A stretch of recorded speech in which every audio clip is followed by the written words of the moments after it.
Cabinet मंत्री कंवरपाल गुर्जर ने कहा कि कांग्रेस किसानों के मुद्दे को लेकर बहुत बड़ी राजनीति कर रही है और विरोध कर रही है कि यह बिल किसानों के खिलाफ है और एक संगठन है और किसान यूनियन को इस बात का विरोध कर रही है कि ये बिल किसान के खिलाफ है। लेकिन मुझे यह समझ में नहीं आया कि बिल खिलाफ किस प्रकार से है। मैं लगातार टीवी पर और सोशल मीडिया पर भी देख रहा हूँ, अभी तक कोई भी एक तर्क इनके द्वारा नहीं दिया गया कि यह किस प्रकार से किसान विरोधी है। कांग्रेस एक बहुत बड़ी राजनीति कर रही है और कांग्रेस उसका विरोध कर रही है कि ये किसान के खिलाफ है, और एक संगठन है किसान यूनियन, वो भी इस बात का विरोध कर रही है कि ये किसान के खिलाफ है। मेरी समझ में पर ये नहीं आया कि ये खिलाफ किस प्रकार से। अभी तक मैं लगातार टीवी पे भी देख रहा और सोशल मीडिया पर भी देख रहा, अभी तक कोई एक तर्क भी मेरे सामने ऐसा नहीं आया जिसमें उन्होंने ये बताया हो कि किसान के क्यों खिलाफ है। उसने कहा कि किसान को बर्बाद कर देंगे, किसान के खिलाफ है, लेकिन क्यों खिलाफ है समझ में नहीं आया। तो वास्तविकता में मेरा मानना ये है कि इस बिल के आने से किसान बर्बाद नहीं होगा, इस बिल के आने से कांग्रेस बर्बाद हो जाएगी, क्योंकि कांग्रेस जो आज तक शोषण करती रही उसकी पोल पट्टी खुल जाएगी। और जो माननीय प्रधानमंत्री की एक सोच है कि किसान की आमदन को दुगना करना, तो वो उस लक्ष्य को प्राप्त करेंगे और निश्चित तौर से किसान को इससे लाभ होगा। अभी मैं लगातार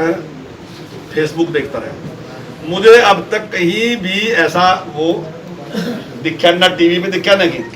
ठीक है, पुलिस रोकने के लिए एक प्रयास करती है, वो पुलिस ने प्रयास किया होगा, लेकिन लाठीचार्ज जैसी कोई घटना किसी को लेकर नहीं। इस सत्र के बारे में विचार करेंगे, थोड़ा एक कोरोना की वजह से सारी स्थिति है, सत्र लाने में कोई दिक्कत नहीं है। आज तक इन्हें बहुत से सवाल पूछे और सारे सवालों का पूरा उसने जवाब दिया। जहाँ किसान की बात करें ना जी, मैं छाती ठोक के बात कर सकता हूँ कि हमारे मुख्यमंत्री ने जो किसान के लिए किया, आज तक किसी मुख्यमंत्री ने किसान के लिए नहीं किया। मैं दावे के साथ कहता हूँ, और ऐसे नहीं कहता खाली बयान दे रहा, मैं कागजों में तैयार हूँ इस बात के लिए बहस करने के लिए। कोई आदमी आ जाए और कागजों में बहस कर ले हमारे साथ। हमारे मुख्यमंत्री ने जो किया, चाहे वो धान गेहूं की खरीद तो सारी सरकारों ने की, मैं दावे के साथ कहता हूँ। सरसों खरीद का हिसाब लगा लो किसने की, आप बाजरे की खरीद का हिसाब लगाओ किसने की, सूरजमुखी की खरीद का हिसाब लगाओ किसने की, मूंग की खरीद का हिसाब लगाओ किसने की, 52 भरपाई योजना किसने लागू की।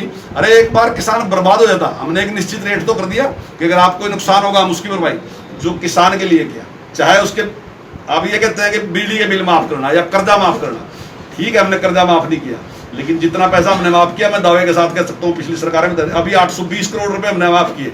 हमने कहा आप एक मुश्त पैसा दो, आपने जितना पैसा लिया था, चाहे वो आपने 10 साल पहले ले लिया था, हमारा उतना ही पैसा आप वापस कर दो, आपका सारा ब्याज सारा जुर्माना हम माफ करें। अभी कुमारी शैलजा ने जो बात की, कुमारी शैलजा ने अपना संतुलन खराब कर दिया। उसने कहा कि अगर केंद्र इस कानून को पास कर रहा तो जहां कांग्रेस की स्टेट है उसको लागू है।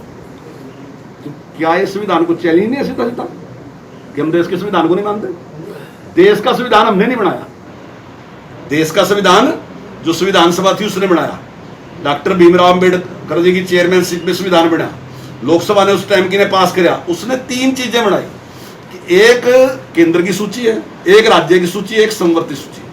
समवर्ती सूची में कोई भी कानून बना सकता है, लेकिन जैसे ही केंद्र उसमें कानून बनाएगा तो वही कानून लागू होगा, और जो केंद्र का कानून है वो स्टेट के ऊपर लागू होगा। तो कुमारी शैलजा क्या संविधान की धज्जियां नहीं उड़ा रही? क्या उसका विरोध नहीं कर रही कि हम उस कानून को मानेंगे नहीं?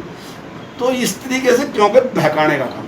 तो मेरा मानना ये है कि ये निश्चित तौर से 100% ये जो तीनों बिल हैं ये 100% किसान के हितैषी हैं। अब देखिए सुरजेवाला जी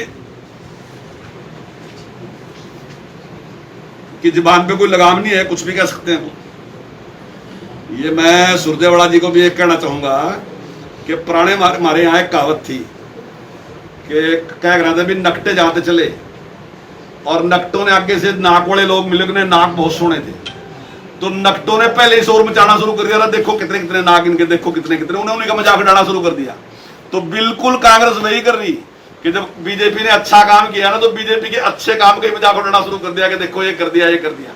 वास्तविकता में जो बीजेपी ने किया वो किसान के हित के लिए किया, और जो नरेंद्र मोदी जी ने पूरी दुनिया में हिंदुस्तान का नाम किया और जिस प्रकार से गरीब के और किसान के लिए वो काम कर रहे समर्पण भाव से, वो सामने, ये तो कागजों की बात है। मैंने कहा कि ब्लैक की बात मैंने कही, ये तो आप गूगल पे रिसर्च कर लो, आपको पता है कि सरकार तो जिस प्रकार की परिस्थितियां होंगी उस प्रकार से सरकार तैयार है। पर लेकिन मैं किसानों से यही कहूंगा कि ये सारी चीज जो है किसान के हित की है और बिल्कुल भी इनके बरगलाने में नहीं आना चाहिए, जिस प्रकार से कुछ लोग अपने स्वार्थों के लिए बरगलाने लग गए और वो चाहे आड़ती के लिए है, जो किसी के लिए, जो भी जिस प्रकार का वो सिस्टम सारा का सारा कर रहे। और मैं नहीं समझता कि इससे किसी को भी नुकसान है,